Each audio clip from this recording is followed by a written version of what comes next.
আসন্ন 12 ফেব্রুয়ারি ত্রয়োদশ জাতীয় সংসদ নির্বাচনের দিন যতই ঘনিয়ে আসছে, ভোটাররা ততই নড়ে চড়ে বসছে। টাঙ্গাইল 3 ঘাটাইল আসনে প্রার্থীরা ব্যস্ত সময় পার করছে। এরই ধারাবাহিকতা ধরাপাড়া ইউনিয়নে স্বতন্ত্র প্রার্থী লুৎফর রহমান খান আজাদের মোটরসাইকেল প্রতীকের উঠান বৈঠক অনুষ্ঠিত হয়েছে। ঘাটাইল প্রতিনিধি মোহাম্মদ শফিকুল ইসলাম জানান, মঙ্গলবার বিকাল 4টায় এই উঠান বৈঠক অনুষ্ঠিত হয়।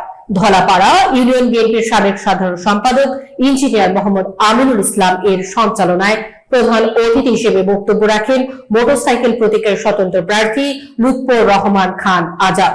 অন্যান্যদের মধ্যে উপস্থিত ছিলেন টাঙ্গাইল জেলা বিএনপির সাবেক সহ সভাপতি মঞ্জুরুল হক মঞ্জু, উপজেলা বিএনপির সাবেক ভারপ্রাপ্ত সভাপতি তোফাজ্জল হক সেন্টো, পৌর বিএনপির সাবেক সাধারণ সম্পাদক ফারুক হোসেন ধলা, উপজেলা মহিলা দলের সাবেক সাধারণ সম্পাদক মেহেরুন নাহার চৌধুরী লাকি প্রমুখ।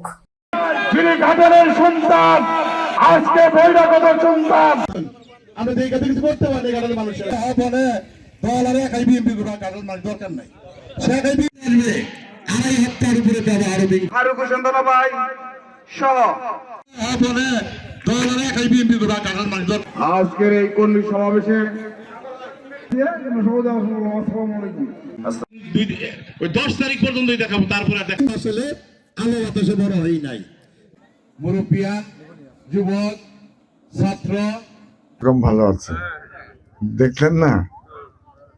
ওই দৃশ্য দেখার পরে এটাই মনে হলো, খুব খারাপ লাগলো যে আপনারা জনতা উন্নয়নের মনি।